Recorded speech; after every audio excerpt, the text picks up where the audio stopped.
রোজ সকালের মতো আজও উপস্থিত হয়েছি উন্নত কৃষি প্রযুক্তির বার্তা নিয়ে। সকলকে স্বাগত জানিয়ে শুরু করছি আজকের অন্নদাতা। জবা ফুল কেবলমাত্র পুজো অর্চনার কাজেই লাগে। বহু বর্ষজীবী এই ফুলের পরিচর্যার ঝামেলা অনেক কম। তাই 2 বিঘা জমিতে জবা চাষ করেছেন উত্তর 24 পরগনা জেলার গাইঘাটার 1 নম্বর ব্লকের প্রগতিশীল চাষী নারায়ণ চন্দ্র ঘোষ। তিনি এই ফুলের ভালো ফলন পেতে পরিচর্যায় কোন কোন প্রযুক্তি অবলম্বন করে থাকেন তা বললেন আমাদের।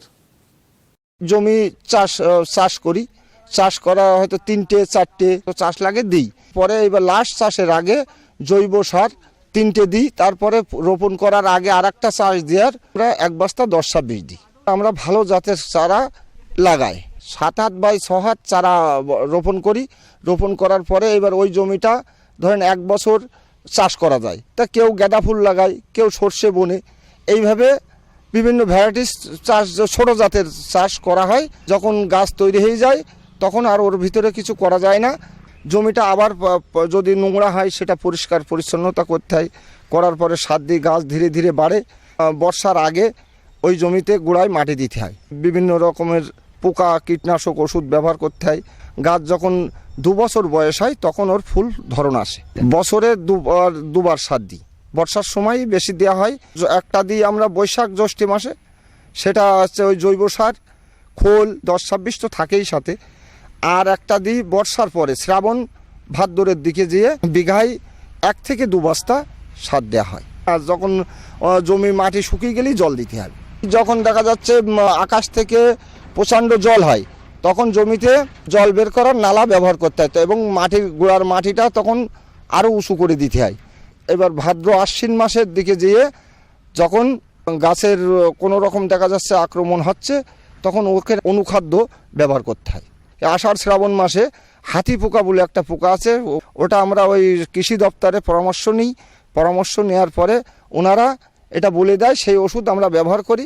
ডালটা কাটতে হয় কারণ এই কারণে গাছটা যখন অত্যাধিক ঘন হয়ে যায়, ডাল ছাড়তে ছাড়তে ঘন হয়ে যায়, তখন ওটারে কেটে হালকা করে দিতে হয়। না দিলে বাতাস খেলে না, ফুলের ফলনটা কম হয়। আর ঊর্ধ্বমুখো ডালের ফলনটা কম হয় জবাই, নিচুমুখো ডালটায় ফলন বেশি হয়। তাই ঊর্ধ্বমুখো ডালটা আমাদের কেটে সমান করে রাখতে হয়, আর হচ্ছে গাছটা হালকা করে রাখতে হয় সব সময়। তো এটা ফাল্গুন চৈত মাসে কাটা হয়, কেউ বৈশাখ মাসে কাটে, কেউ জ্যৈষ্ঠী মাসে কাটে। ধরেন আমার এই 2 বিঘে জমি আছে, 2 বিঘের 8 বছর হয়ে গেল। তা 8 বছরে আমার কোনো অসুবিধে হয়নি। বৈশাখ জ্যৈষ্ঠী আষাঢ় শ্রাবণ এই 4 মাস 5 মাস ফলনটা বেশি হয়।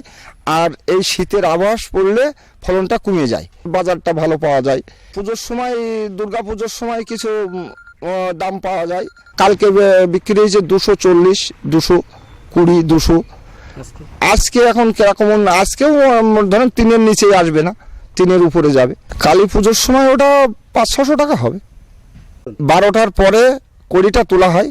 কড়িটা তুলে বাড়ি নিয়ে যে পুকুরের জলে ধোয়া হয়, ধুয়ে বাড়িতে নিয়ে যেয়ে রাখা হয়। তারপরে আমরা ঠাকুরনগর বাজারে যাই। 7,000 টাকা মতো জৈব সার দিয়ে খরচ হয়। ওষুধ খরচ হয় এরকম 1,000-2-3 টাকা। জোন খরচ তো আছেই। সব মিলিয়ে মোটামুটি 14-15 হাজার টাকা খরচ হয় বছরে। তুলাও প্রতিদিন আছে আপনার 150 টাকা বিঘে তুলতে নেয়। সারা বছরের ভিতরে আমাদের এই পুজোর অকেশনগুলোই দাম পায়, সেটা মিলিয়ে দেখা যাচ্ছে 60-70 হাজার টাকার মধ্যেই থাকে।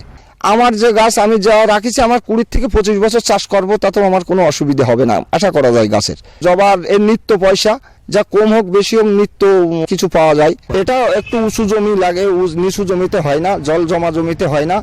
কলম বাঁধা যায়, ওটা আষাঢ় শ্রাবণ মাসে কলমটা বাঁধ দেয়, বেঁধে অনেকে কেনে, তাতেও কিছু পয়সা হয়। আমার জমি হচ্ছে 5 বিঘে, আমি 2 বিঘে জবা আছে। তাতে দেখা যাচ্ছে অন্য ফসল হচ্ছে, জবাই আমার ভালো, এর খাটনিটা কম এবং নিত্য পয়সা আসে। বিরতির পর ফিরে এলাম অনুষ্ঠানে।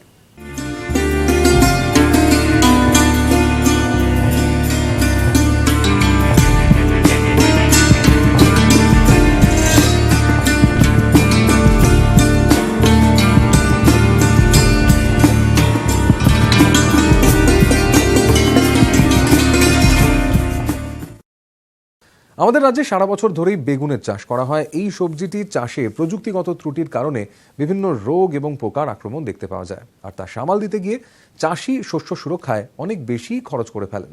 নদিয়া জেলার কৃষ্ণনগর 1 নম্বর ব্লকের সবজি চাষি আনন্দ সরকার মুক্তকেশী জাতের বেগুন চাষ করেছেন। তিনি তার বেগুন চাষের কথা বললেন আমাদের।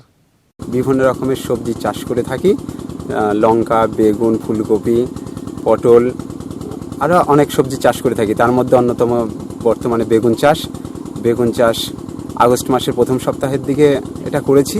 তার আগে কিছু কিছু কাজ করতে হয়, যেমন মূল জমি তৈরি করার আগে সেটা হচ্ছে 4-5টা চাষ দিয়ে জমিতে জৈব সার কমপক্ষে 5 কুইন্টাল মতো গোবর সার আর 30 কেজি মতো জৈব সার, তার সঙ্গেই ট্রাইকোডার্মা ভিরিডি মিশিয়ে ভালো করে জমিটা ছিটিয়ে দিয়ে চাষ করে জমিটা তৈরি করা।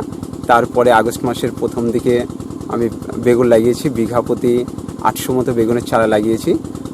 ট্রাইকোডার্মা ভিরিডি দিয়েই শোধন করেছি, যার ফলে আমার রোগ অনেক কম হয়েছে। আর সবচেয়ে বড় বৈশিষ্ট্য যেটা, জৈব সার দিয়ে করলে রাসায়নিক সার কম লাগছে। রাসায়নিক সার নামমাত্রই দিয়েছি। ঠিক বেগুন লাগানোর আগস্ট মাসের প্রথম সপ্তাহের দিকে লাগানোর ঠিক 1 মাস পরে আমি চাপান দিয়েছি।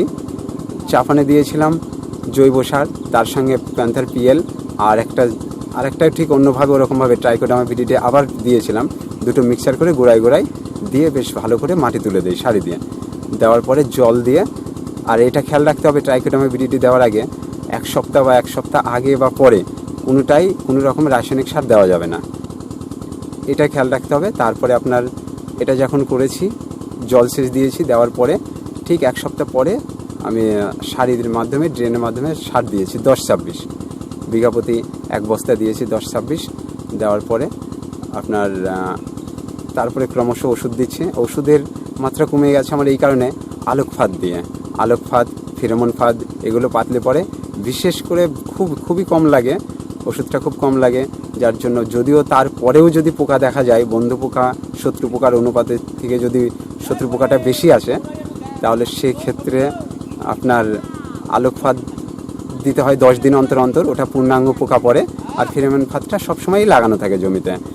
আর আপনার তবুও যদি কোনো রকমে আইপিএম পদ্ধতি ছাড়াও যদি পোকা নিয়ন্ত্রণ না করতে পারে না, সেক্ষেত্রে আমি করি সুমিপ্রেন্ট দেই অথবা সেন্সার দেই।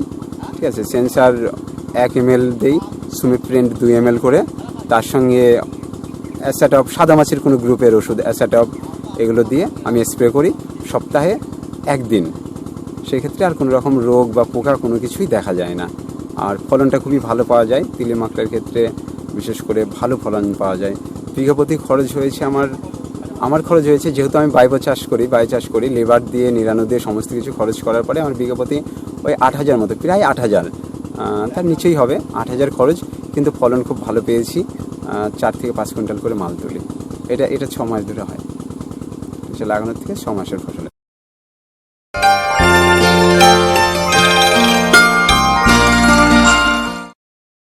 এবার দেখুন জন ডিয়ার অন্নদাতা হেল্পলাইন। চিঠিপত্র, টেলিফোন এবং ইমেলের মাধ্যমে দর্শকরা আমাদের কাছে যে প্রশ্ন করে থাকেন তার উত্তর নিয়ে সাজানো হলো জন ডিয়ার অন্নদাতা হেল্পলাইন।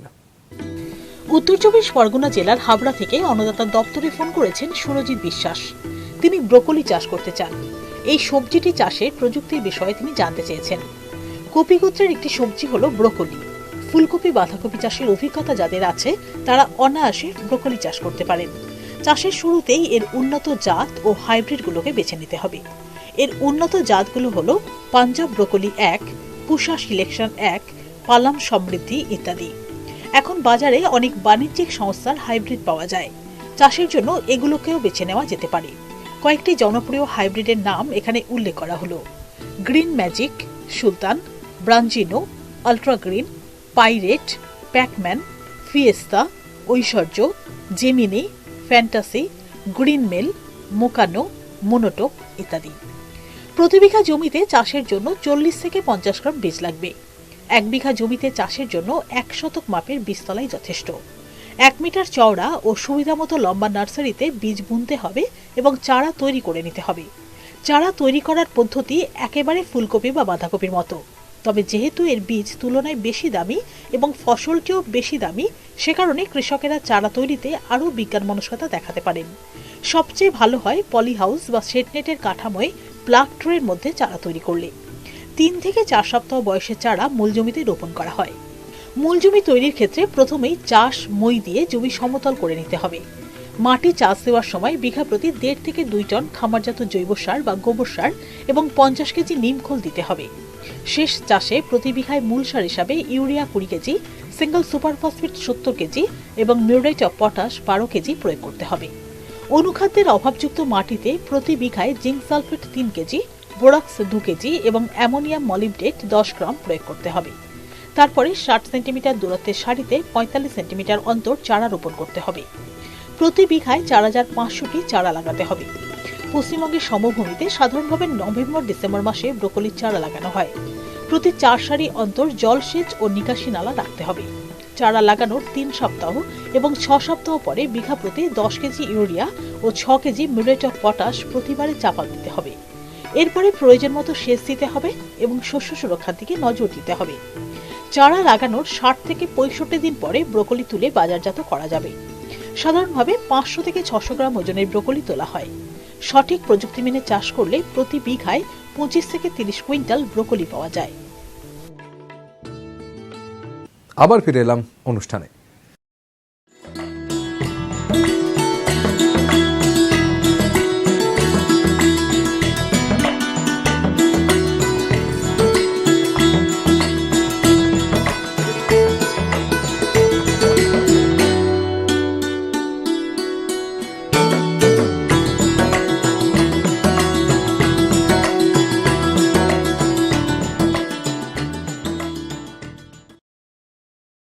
রঙিন মাছের চারা উৎপাদন যে একটা লাভজনক ব্যবসা তা আমাদের রাজ্যের প্রগতিশীল চাষিদের মধ্যে অনেকেই বুঝতে পেরেছেন। উত্তর 24 পরগনা জেলার হাবড়া 2 নম্বর ব্লকের মাছ চাষি দীপঙ্কর মজুমদার প্রশিক্ষণ নিয়ে বিভিন্ন রঙিন মাছের চারা উৎপাদন করছেন। বাহারি মাছের গুণমান বজায় রাখার জন্য তিনি সিমেন্টের চৌবাচ্চা ব্যবহার করেন। সেই চৌবাচ্চায় তিনি করে চলেছেন বিভিন্ন রঙিন মাছের বাচ্চা উৎপাদন। চলুন তার কর্মকাণ্ডের সঙ্গে পরিচিত হওয়া যাক। কলেজ লাইফ থেকে এর প্রতি আমার একটা অ্যাট্রাকশন ছিল। 2011 থেকে প্রফেশনাল লাইনে আসি। আর আমাদের উত্তর 24 পরগনা কেবিকের থ্রু আমরা একটা ট্রেনিং অ্যারেঞ্জ করে তারপর থেকে আমি এটা করি।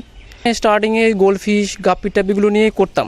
তো আমাদের যে কম্পিটিশন মার্কেট তাতে গোল্ডফিশ গাপ্পি বা অন্য যে মাছগুলো নিয়ে কম্পিটিটেড করা মানে ভীষণ টাফ। কেউ পুকুরে চাষ করছে, কেউ ট্যাঙ্কে চাষ করছে, তাতে করে মার্কেট ভ্যারি করে, মানে কোয়ালিটি মেনটেন করা বা ভ্যারি করা, আর রেট একদমই কম। পরে স্যারের কথায় চিকলেট বলে একটা ভ্যারাইটি আছে, আমরা ওই ভ্যারাইটিটা চুজ করি। আর এদের পিএইচটা যথেষ্ট হাই, 8 পয়েন্টের উপরে প্রেফার করে, আর হার্ডনেসটাও বেশি চায়, যেটা কিনা আমাদের এই জলের কোয়ালিটির সঙ্গে ম্যাচ করে।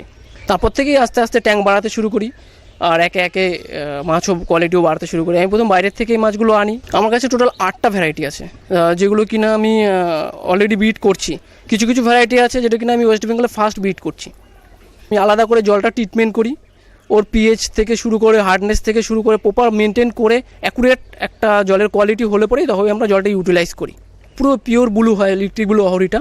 আর ওটা এমনি ইলেকট্রিক ব্লুকে যেমন চড়াটা হয়, এটা লম্বা টাইপের হয়, আর অনেকটা সাইজে বড় হয়, 7 ইঞ্চি 8 ইঞ্চি পর্যন্ত বড় হয়।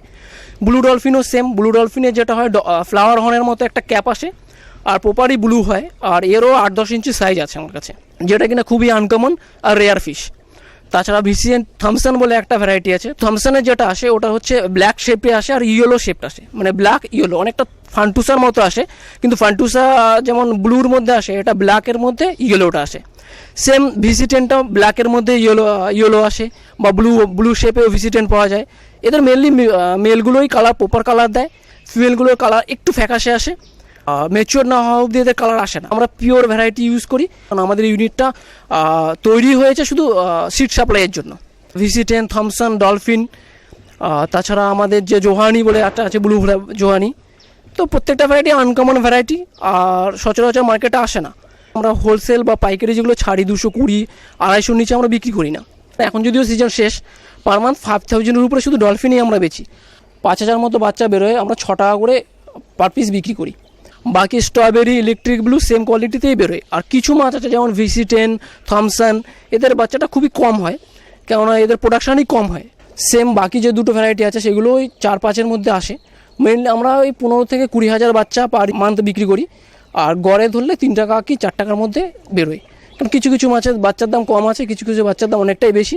গড়ে আমরা ওই 3-4 টাকার মধ্যেই পেয়ে যাই। আর পার মান্থ আমাদের 15 থেকে 20 হাজার বাচ্চা বেরোয়। আমাদের খাবার বলতে আমরা এমনি সাদা যে মাছের খাবারটা থাকে ওইটাই ইউজ করি, তার সঙ্গে কিছু কিছু জিনিস দিই, যেমন ধরো ক্যালসিয়াম আলাদা করে আমরা ইনক্লুড করি, ভিটামিন আলাদা করে ইনক্লুড করি, বা কিছু কিছু ক্ষেত্রে প্রোবায়োটিক্সও আমরা ইউজ করি। আর আমার এই মুহূর্তে টোটাল 25টা মতো ট্যাঙ্ক আছে। যেমন ধরো আমার ব্রিডিংয়ের ট্যাঙ্কগুলো আছে সব 7-3-এর মধ্যে ব্রিডিংয়ের ট্যাঙ্ক আছে। এবার ডলফিনের যেগুলো হয় সেগুলো 6-4, আর মেনলি বাচ্চাগুলো আমরা পুকুরে বড় করি, আর জাস্ট ব্রিডিংয়ের জন্য ট্যাঙ্কগুলো রাখা। টোটাল 20 পিস ট্যাঙ্ক আছে, 20 পিসের মধ্যেই ব্রিডিং হয়, আর আলাদা করে হাঁপায় আমাদের রাখা থাকে। লেবার বলতে আমি আছি আর একজন আছে, 6,000 টাকা করে দিই মাসে থাকে। 1,010 টাকা পার মান্থ খরচা পড়ে শুধু মেনটেনেন্স আর খাবার দিয়ে। সিজনে আমাদের ওই 60,000 মতো করে পার মান্থ বেরোয়। তারপরে এরপরে এখন যেমন যে সিজনটা আছে এটা ডাল সিজন, এই মুহূর্তে আমাদের বাচ্চার প্রোডাকশন হয় না, খুব কম হয়। তো আমরা কি করি, আমাদের যে এই শীত ইয়ারের যে বাচ্চাগুলো থাকে এগুলো নিজেরা স্টক করে দিই, এইগুলোই বড় করে আস্তে আস্তে বেচি। আর আমাদের যে বড় সাইজগুলো বেরোয় ওই 220 করে আমরা ছাড়ি পাইকারি রেটে, বাইরে এটা 500-600 যেটা যে রেটেই বিক্রি হয় পিস। আর যদি প্রপার ওয়েদার থাকে 4টের মধ্যে আমরা খাবার দিই, আর সকালে একটা খাবার দিই। আর বাচ্চা যেগুলো হয় তাদেরকে আমরা 3 বার ফিডিং করি, মাঝখানে 1টার মধ্যে আরেকটা খাবার দিই, সেগুলো ছোটো বাচ্চা বা মিডিয়াম সাইজের বাচ্চা যেগুলো আমরা বড় করি। আর বুডারদের জন্য 2 বারই খাবার দেওয়া হয়, সকালে একটা আর ওই বিকেল 4টে নাগাদ একটা। আর এদের ব্রিডিংটা একটু অন্য টাইপের হয়, এরা একটা মেলের সঙ্গে 4টে ফিমেল প্রয়োজন পড়ে, যেহেতু এরা মাউথ বুডার। আর একটার সঙ্গে 4টে কিংবা 5টা ফিমেলও আমরা দিই, কারণ আমরা বাচ্চাটা একটু বড় করেই তুলি। যে চিকলেট যেহেতু এগ্রেসিভ ফিশ, ওদের জন্য আলাদা আলাদা করে আমরা টালি বা ছোটো টপ দিয়ে দিই, যেমন একটা হিডেন প্লেস থাকে, যেহেতু যখন ওরা ব্রিডিং করবে অন্য ফিশ যেন ওদের ডিস্টার্ব না করে, এবারে বা ব্রিডিংয়ের ক্ষেত্রে প্রবলেম না হয় কোনো রকম। আর জলের যে কোয়ালিটিটা থাকে, জলের পিএইচ টিডিএসটা যেমন রাখতে হয়, তার সঙ্গে সঙ্গে অ্যালকালিনিটি বা অ্যামোনিয়া এই ব্যাপারগুলোতে সবথেকে বড় হয় আমাদের একটা আলাদা করে ট্যাঙ্ক রাখা আছে, যেটা আমরা জল ট্রিটমেন্ট করি। ট্রিটমেন্ট করে ওই জলটা আমরা ট্যাঙ্কে নামাই, ডাইরেক্ট কোনো জল আমরা ইউজ করি না। ডিজিজ বলতে এদের যেমন হয় যে প্রবলেমটা হয়, ফাঙ্গাস এফেক্টটা সবথেকে বেশি আসে, চুন লবণ এই দুটোর উপর থেকেই বেশিটা বেস করি। আর তারপরে আসে প্রোবায়োটিক্স। আর যেহেতু এদের জল বলতে আমরা 1.5 ফুটের মতো জল রাখি, আর ট্যাঙ্কের হাইট 2 ফুট 2.5 ফুট, ঠিক আছে, অনেকে 3-4 ফুট হাইট করে, কিন্তু আমার যতদূর জানি চিকলেটের ক্ষেত্রে 1.5 থেকে 2 ফুট এনাফ। এই অনুষ্ঠানটি আপনাদের কেমন লাগছে, আপনারা আর কি কি দেখতে চান জন ডিয়ার অন্নদাতা অনুষ্ঠানে জানিয়ে চিঠি লিখুন। আমাদের ঠিকানা অন্নদাতা news 18 Bangla, Godrej water side, tower 1, Salt Lake sector 5, Kolkata 91। অনুষ্ঠানটি আজকের মতো এখানেই শেষ করছি, আবার দেখা হবে কাল সকালে। নমস্কার।